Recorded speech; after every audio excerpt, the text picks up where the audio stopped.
My mother called on a Tuesday evening in late March, her voice carrying that particular tremor that always preceded requests for help.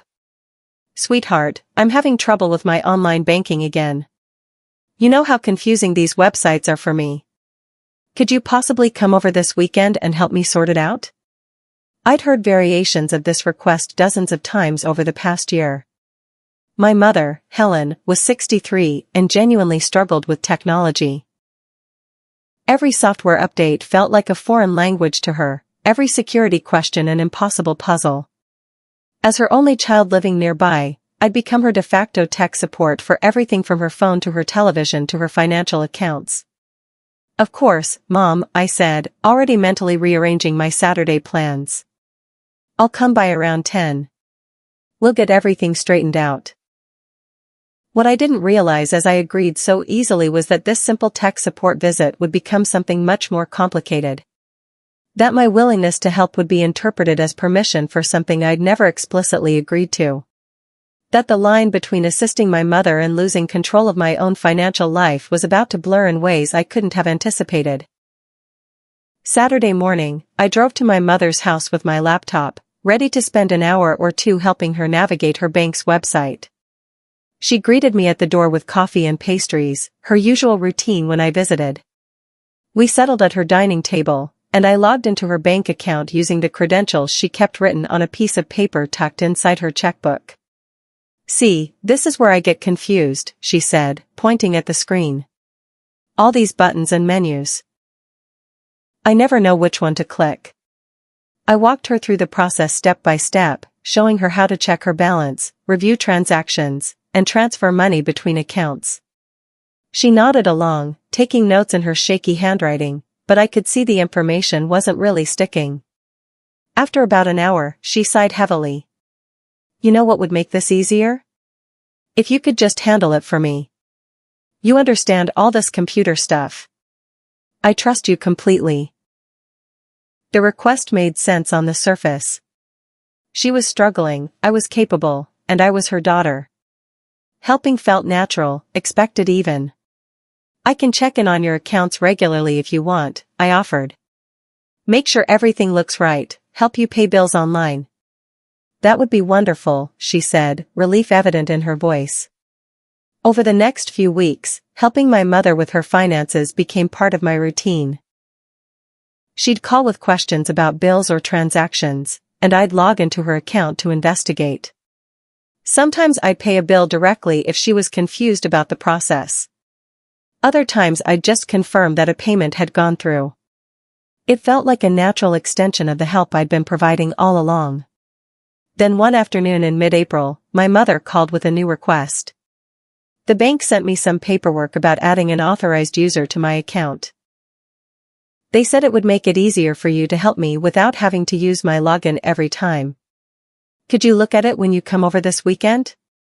When I arrived on Saturday, she had the form spread across the dining table.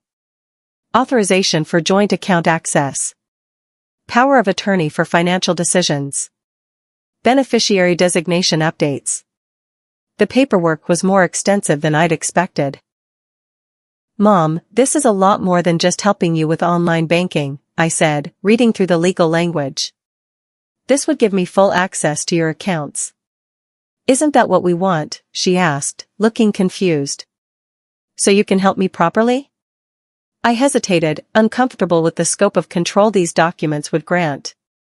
But she looked so hopeful, so relieved at the prospect of having this burden lifted. Against my better judgment, I signed the papers. My mother was genuinely struggling, and I was her daughter. Helping her manage her finances seemed like the responsible thing to do, the kind of thing good children did for aging parents. The bank processed the paperwork within a week. Suddenly, I had full access to my mother's checking and savings accounts. I could view everything, transfer money, pay bills, make financial decisions on her behalf. The responsibility felt heavy but manageable. I created a simple spreadsheet to track her expenses and income, making sure bills were paid on time and her budget stayed balanced. For the first few weeks, everything worked smoothly. I'd check her accounts twice a week, pay any bills that were due, and send her a summary of her financial activity. She seemed relieved and grateful. "I don't know what I'd do without you," she told me repeatedly. "This is such a weight off my shoulders." But then something shifted. I started noticing small changes to my own accounts. My bank's mobile app showed login attempts I didn't recognize. Security alerts about unusual activity.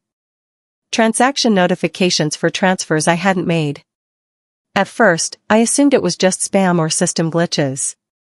But the notifications kept coming, persistent and increasingly concerning. On a Thursday morning in early May, I received a call from my bank. Not an automated message, but an actual person from their fraud prevention department. "Ms. Hayes, this is Brian from First National's security team. We've flagged some unusual activity on your accounts and wanted to verify it with you directly." My stomach dropped. "What kind of activity?" I asked, already pulling up my banking app on my phone. "We're seeing frequent transfers between your accounts and external accounts, changes to your security settings, and modification of your beneficiary designations. These actions don't match your typical banking patterns, so we wanted to confirm they were authorized." I stared at my phone screen, watching numbers that didn't make sense. My savings account balance was lower than it should have been. My checking account showed transfers I'd never initiated. My emergency fund had been partially moved to an account I didn't recognize.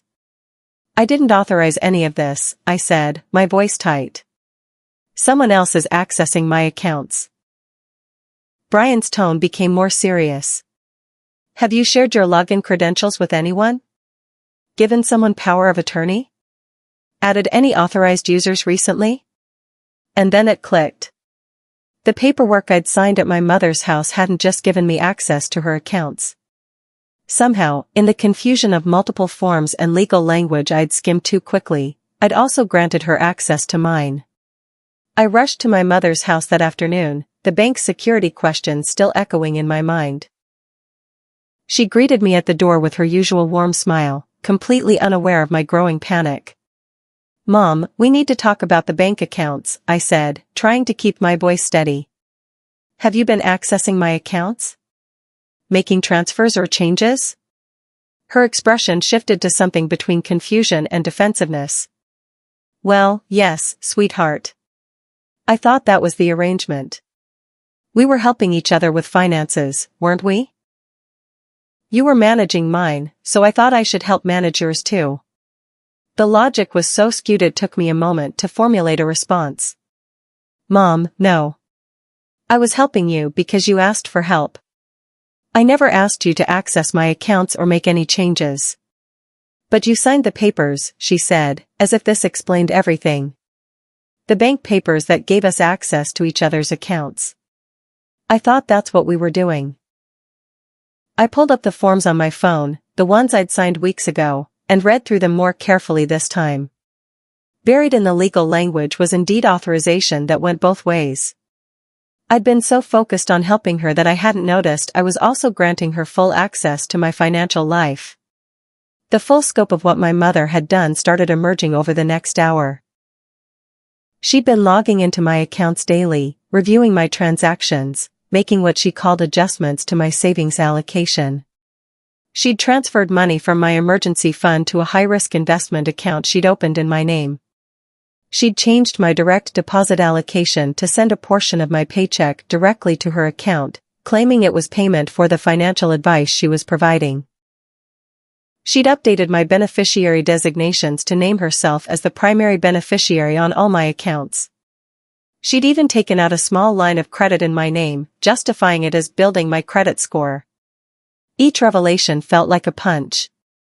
"Mom, you can't just do these things without asking me," I said, trying to control the anger rising in my chest. "These are my accounts, my money, my financial decisions." "But I'm your mother," she replied, as if this justified everything. "I'm just trying to help you.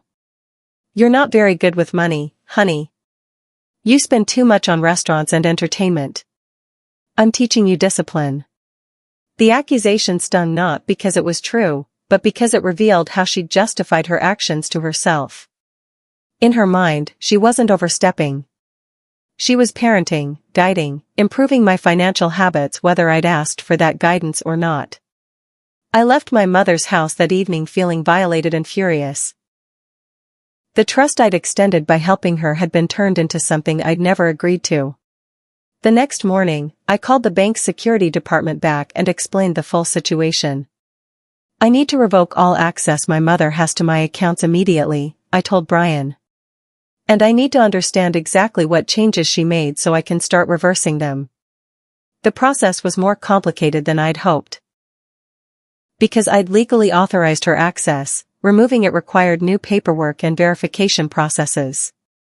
The bank couldn't simply flip a switch and lock her out. Some of the changes she'd made, like the investment account and credit line, would take weeks to unwind properly. In the meantime, Brian advised, you should change all your passwords, set up new security questions, and enable two-factor authentication on everything. And you might want to consider a credit freeze to prevent any new accounts being opened. I spent the entire weekend implementing security measures, documenting every unauthorized change my mother had made, and trying to calculate the financial impact of her help. The total was approaching $5,000 in questionable transfers, fees from accounts I'd never wanted, and interest on credit I hadn't asked for. My mother called repeatedly over the next few days.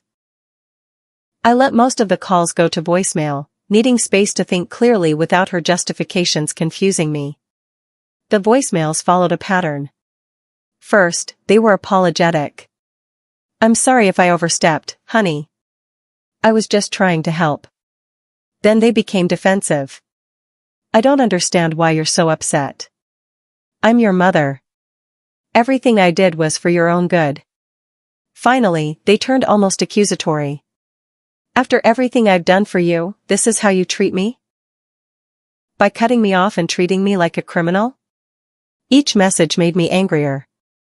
She genuinely didn't seem to understand that accessing someone's accounts without explicit permission, even with legal authorization, was a violation.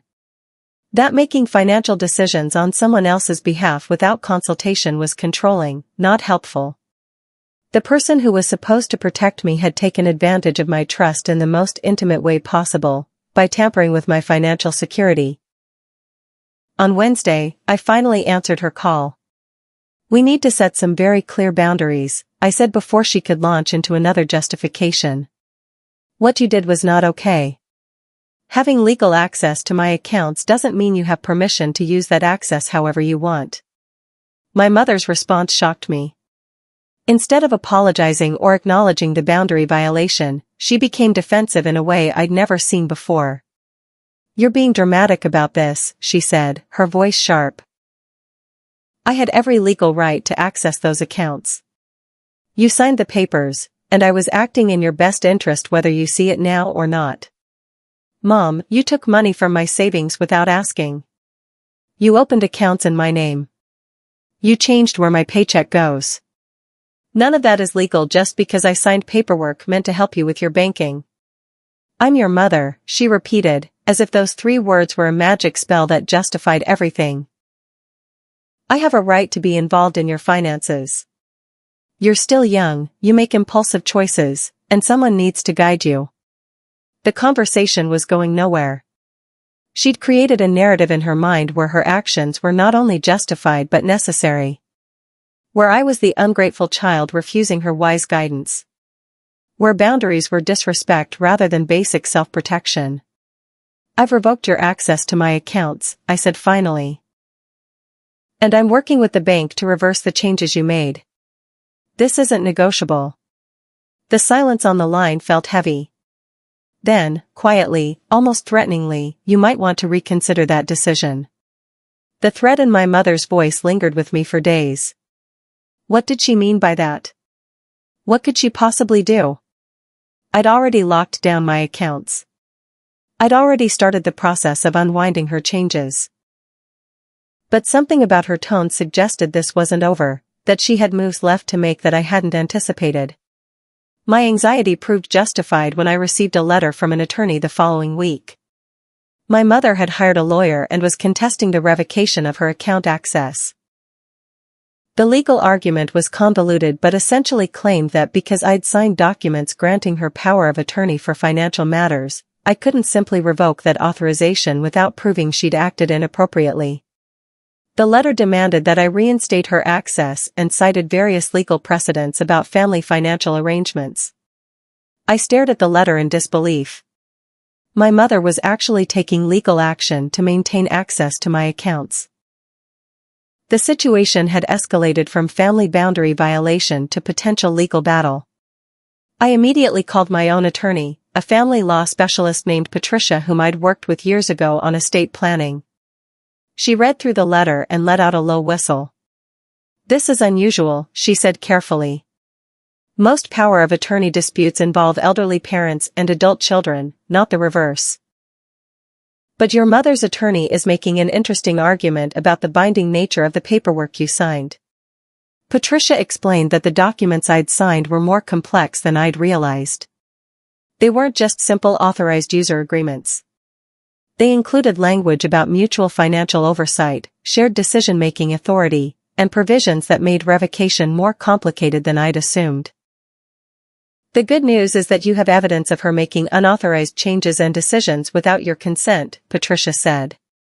"The bad news is that proving those changes were unauthorized when you'd signed broad authorization documents is going to be challenging." She recommended documenting everything meticulously. Every transfer my mother had made. Every account she'd opened. Every change to beneficiaries or direct deposits. Every conversation where she'd made decisions without consulting me. Every instance where her actions exceeded what reasonable help would involve. Over the next week, I compiled a detailed timeline of my mother's financial interference. The document grew to 15 pages, chronicling 2 months of boundary violations disguised as help. It was painful to see it all laid out so clearly. How I'd trusted her completely, how she'd exploited that trust systematically, how my attempt to help her had been turned against me. The worst part was realizing this probably wasn't impulsive. The way she'd carefully modified my accounts, the timing of various changes, the strategic nature of some transfers, it suggested planning, not confusion. While preparing my legal case, I started noticing other troubling patterns. I reviewed my credit report and discovered my mother had been checking it regularly for months. She'd opened not just the one credit line I knew about, but 3 separate accounts in my name, all with small balances that hadn't triggered major alerts. She'd changed my mailing address on several accounts to her address, so statements were going directly to her house instead of mine. She'd signed up for identity monitoring services in my name, giving her alerts about any financial changes I tried to make. The level of financial surveillance was chilling. My mother had essentially been monitoring and controlling my financial life while I'd been focused on helping her with hers. I felt violated in a way I struggled to articulate. This wasn't just about money or accounts. This was about my mother believing she had the right to control me, to make decisions about my life, to override my autonomy because she'd given birth to me. Patricia said we had a strong case but warned me about the emotional toll. "Family financial disputes are some of the most painful legal battles," she explained. "Because they're not really about money. They're about trust, control, and fundamental disagreements about boundaries and respect." My mother's attorney sent another letter, this one more aggressive. It claimed I was being financially irresponsible, that I'd explicitly asked for her help managing my accounts, that my attempt to revoke her access was evidence of impulsive decision-making that justified her continued oversight. The letter included cherry-picked examples of my spending. A vacation I'd taken last year, some restaurant charges, purchases that were completely normal for someone with my income but were being painted as evidence of financial recklessness. I was furious at the mischaracterization but also frightened. My mother was building a narrative where she was the responsible adult protecting me from my own poor judgment. Where her surveillance and control were necessary intervention rather than boundary violation. Patricia and I drafted a response that was professional but firm. We outlined the specific unauthorized actions my mother had taken, emphasized that I'd never asked for comprehensive financial management, and included evidence of my responsible financial history, my good credit score, my consistent savings, my stable employment and income. We demanded that my mother return any funds she'd improperly transferred, close any accounts she'd opened without my explicit consent, and acknowledge in writing that she would not attempt to access my financial information going forward. The response also made clear that if she didn't comply, we would pursue legal action for financial exploitation. The confrontation I'd been dreading finally happened 3 weeks later. My mother showed up at my apartment unannounced on a Saturday morning. I almost didn't answer the door, but she kept knocking persistently, calling my name through the door. When I finally opened it, she looked different. Smaller somehow, older, with an expression I couldn't quite read. "We need to talk," she said, not asking permission before walking past me into my living room. "This has gone too far." I closed the door and stood with my arms crossed, maintaining physical distance. "You're right. It has gone too far. You violated my trust and my privacy, and now you're hiring lawyers to justify it." "I'm your mother," she said again, that familiar refrain. "Everything I did was because I love you and want what's best for you." "Then why didn't you ask me?" I said, my voice sharper than I'd intended. "If you really wanted what's best for me, why didn't you discuss these changes before making them? Why did you hide account statements and credit checks? Why did you change my direct deposit without telling me?" She was quiet for a long moment. When she spoke again, her voice was softer. "Because I knew you'd say no. You're stubborn, just like your father was. Sometimes parents have to do what's right even when their children don't understand yet." Her admission that she'd deliberately hidden her actions because she knew I wouldn't agree was both clarifying and devastating. She genuinely believed her role as my mother gave her authority over my adult life. That her judgment superseded my own. That my disagreement was childish stubbornness rather than legitimate autonomy. "Mom, I'm 32 years old," I said, trying to keep my voice steady. "I have a career, my own home, my own life. You don't get to make decisions for me just because you think you know better. That's not how adult relationships work, even between parents and children." "You're still my child," she countered. "That never stops being true, no matter how old you get. Being your child doesn't mean being under your control. Those are two different things." We talked in circles for another hour, neither of us convincing the other. She couldn't see how her actions were violations rather than care. I couldn't make her understand that love without respect for boundaries isn't actually love, it's control dressed up in familial obligation. Finally, exhausted, I told her she needed to leave. "If you want to resolve this without more legal action, you need to work with my attorney," I said. "Return what you took. Close what you opened. Stop trying to access my accounts. That's the only path forward." After my mother left, I sat in my apartment feeling hollowed out. The person who was supposed to protect me had become someone I needed protection from. The relationship I'd taken for granted my entire life had been fundamentally damaged, maybe irreparably. Over the next few days, my mother's attorney contacted Patricia with a settlement proposal. My mother would return the funds she'd transferred, close the accounts she'd opened, and formally relinquish any access to my financial information.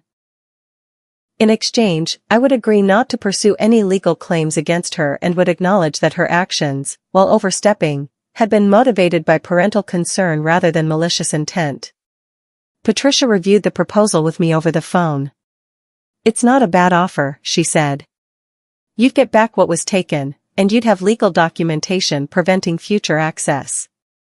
The characterization of her motives is annoying but ultimately doesn't matter much legally. I thought about it for a long time. Part of me wanted justice, wanted her to face real consequences for what she'd done. But another part of me was just tired. Tired of the conflict, tired of the legal maneuvering, tired of the emotional toll this was taking. "I'll accept the settlement," I said finally. "But only if it includes a clause that if she ever attempts to access my financial information again, she faces immediate legal consequences." The settlement was finalized in early July, nearly 4 months after that initial request for help with online banking. My mother returned the money she'd transferred, though she claimed some had been used for investment purposes on my behalf and therefore the returns also belonged to me, a final attempt to frame her actions as beneficial. All the accounts she'd opened in my name were closed. The credit inquiries were documented and explained on my credit report. The direct deposit changes were reversed. Legal documents were signed and filed that permanently revoked any financial authority she'd had. But the damage went deeper than money and accounts. The trust that had existed between us was shattered. I found myself questioning everything about our relationship. Had she always been this controlling? Had I missed other signs? How many times had her help been manipulation I'd been too trusting to recognize? I talked to a therapist about the situation, trying to process the betrayal and confusion. She helped me understand that financial abuse by family members was more common than people realized, that my mother's actions fit patterns of control and boundary violation that often escalated gradually. The fact that it started with genuine help makes it more insidious, my therapist explained. Because it makes you doubt your own perception. You wonder if you're being ungrateful or overreacting. Months passed with minimal contact between my mother and me. She'd send occasional text messages, never apologizing, but expressing hope that we could move past this misunderstanding. Each message revealed that she still didn't truly grasp what she'd done wrong. She saw it as a disagreement about methods, not a fundamental violation of trust and autonomy. Around Thanksgiving, she called asking if I'd join the family gathering. "Everyone misses you," she said. "And enough time has passed. We should put this behind us." "Have you told the family what actually happened?" I asked. "Or do they just think we had some vague disagreement?" Silence. Then, I told them we had a disagreement about financial matters. I didn't think it was necessary to go into detail. Which meant she'd controlled that narrative too. I'd become the daughter who'd overreacted to her mother's well-intentioned help, the ungrateful child who couldn't appreciate her mother's concern. "I'll think about it," I said, non-committal. After we hung up, I realized I wasn't ready to pretend everything was fine. Forgiveness wasn't something I could force, and reconciliation without acknowledgement of harm felt like accepting that what she'd done was okay. It wasn't okay. It would never be okay. And preserving family peace by pretending otherwise would just be teaching her that she could violate boundaries with minimal consequences. The holidays came and went without me attending family gatherings. I sent cards and gifts but maintained my distance. Some relatives reached out, confused about the tension they sensed but didn't understand. I gave vague answers about needing space, not ready to explain the full situation but also not willing to lie to protect my mother's reputation. In January, nearly a year after that initial request for help, I received an email from my mother. It was longer and more thoughtful than her usual messages. She wrote about how hard the past months had been, about missing me, about regretting that our relationship had deteriorated. But even in the email, she couldn't quite apologize for the right thing. She was sorry I'd been hurt. Sorry we'd had a misunderstanding. Sorry the legal process had been so stressful. She wasn't sorry for violating my boundaries. Wasn't sorry for the surveillance and control. Wasn't sorry for believing she had the right to override my autonomy. The non-apology apology crystallized something for me. My mother was never going to fully understand what she'd done wrong. In her worldview, parents had inherent authority over their children's lives. Age and legal adulthood didn't change that fundamental relationship. My resistance to her control was the problem, not the control itself. I drafted a response to my mother's email that I revised dozens of times before finally sending. I explained, as clearly and calmly as I could, exactly why her actions had been harmful. I outlined the difference between helping someone who asks for help and taking over someone's life without permission. I described how her surveillance had made me feel violated and unsafe. I acknowledged that she might never understand, but I needed her to know that reconciliation would require real acknowledgement of the harm she'd caused, not just regret that I'd been upset by her help. I explained that I wasn't trying to punish her or hold a grudge. I was protecting myself from someone who'd proven they didn't respect my boundaries. That until she could genuinely understand why her actions were wrong, not just regret the consequences, I couldn't feel safe being close to her. The response came quickly. She was angry, defensive, claiming I was being cruel and holding an impossible standard. How could she apologize for something she didn't believe was wrong? How could she acknowledge harm when she'd only been trying to protect me? The questions were rhetorical, but they answered themselves. She couldn't.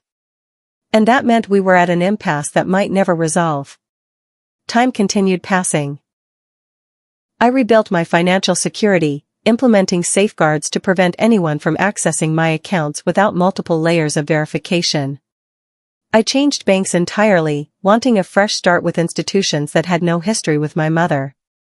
I set up alerts for any credit inquiries, address changes, or new account openings. I effectively created a fortress around my financial life, the way someone might after identity theft. Because that's essentially what had happened. My mother had stolen my financial identity, justifying it as parental care. The therapy helped me understand patterns I'd missed for years. How my mother had always been somewhat controlling, but I'd normalized it as typical motherly concern. How she'd subtly undermined my confidence in my own decisions while positioning herself as the wise authority. How she'd used emotional manipulation, guilt, obligation, family loyalty, to maintain her influence even as I became an adult. The financial overreach wasn't an aberration. It was an escalation of patterns that had existed my whole life. I'd just finally recognized them as problematic rather than normal. Some friends and family members thought I was being too harsh, that I should forgive and reconnect. "She's your mother," they'd say, unknowingly echoing the phrase she'd used to justify everything. Family is important. Life is short. But other people understood. Friends who'd experienced boundary violations from their own family members. Colleagues who'd dealt with financial abuse. Support groups I found online where people shared remarkably similar stories of family members exploiting trust and access for control. I wasn't alone in this experience, even though it had felt isolating. What surprised me most was discovering how common financial exploitation by family members actually was. According to research I found, family members were responsible for the majority of financial abuse cases against adults. Parents accessing adult children's accounts. Children draining elderly parents' savings. Siblings taking advantage of each other. The people we trusted most were statistically the most likely to exploit that trust financially. The legal system wasn't well equipped to handle it. Because these situations involved legitimate access that was later misused, they fell into gray areas where proving abuse was difficult. Because family relationships were involved, there was tremendous pressure to resolve things privately rather than through courts. Because money and family were both emotionally charged topics, combining them created situations that were legally complex and psychologically devastating. I found myself becoming an advocate for financial literacy and boundary setting, sharing my story anonymously in support groups and forums. If my experience could help one person recognize the warning signs earlier than I had, it was worth the discomfort of discussing it. Nearly 2 years after the initial incident, I received a letter from my mother. Not an email or text, but an actual handwritten letter delivered through the mail. I almost didn't open it, afraid of what painful non-apology might be inside. But curiosity won. The letter was different from her previous communications. She wrote about seeing a therapist herself, about starting to understand concepts of boundaries and autonomy in new ways. She described how painful it had been to realize that her intentions, no matter how loving, didn't justify her actions. She really acknowledged, that she'd violated my trust and privacy. That she'd been controlling rather than helpful. That her belief in her parental authority had blinded her to my right to make my own choices and my own mistakes. It wasn't a perfect apology. There were still moments where she tried to explain rather than simply acknowledge. But it was closer to real understanding than anything she'd expressed before. At the end of the letter, she wrote, "I don't expect forgiveness, and I don't expect you to want a relationship with me again. I just wanted you to know that I finally understand why what I did was wrong. Not because of legal documents or therapy terminology, but because I finally asked myself how I would feel if someone had done to me what I did to you. The answer was devastating. I sat with that letter for weeks before responding. The anger I'd carried had gradually transformed into something more complex. Sadness for the relationship we'd lost, recognition of the patterns that had always existed, and cautious hope that real change might be possible. I wrote back. Not agreeing to immediate reconciliation, but opening a door to conversation. We started meeting occasionally for coffee, neutral territory with clear time limits. The conversations were awkward at first, both of us navigating new dynamics. But slowly, carefully, we built something different. Not the relationship we'd had before. That was gone, built as it was on my unquestioning trust and her unchecked authority. But something newer, more honest, with boundaries that were explicit rather than assumed. She asked about my life, and I shared what I felt comfortable sharing. She talked about her life without offering unsolicited advice or veiled criticism. When she started to slip into old patterns, I could now recognize and name them immediately. That's controlling, not helpful, I'd say. And instead of arguing, she'd pause and rethink. The financial situation had revealed deeper truths about our relationship, truths that might have stayed hidden if she hadn't overstepped so dramatically.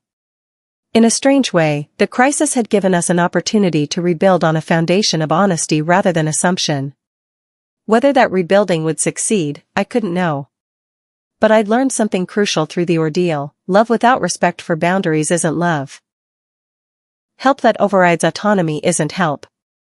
And family connection that requires sacrificing your own agency isn't connection worth preserving. Those lessons had cost me money, time, and significant emotional pain. But they'd also given me clarity about who I was and what I deserved in all my relationships, familial or otherwise.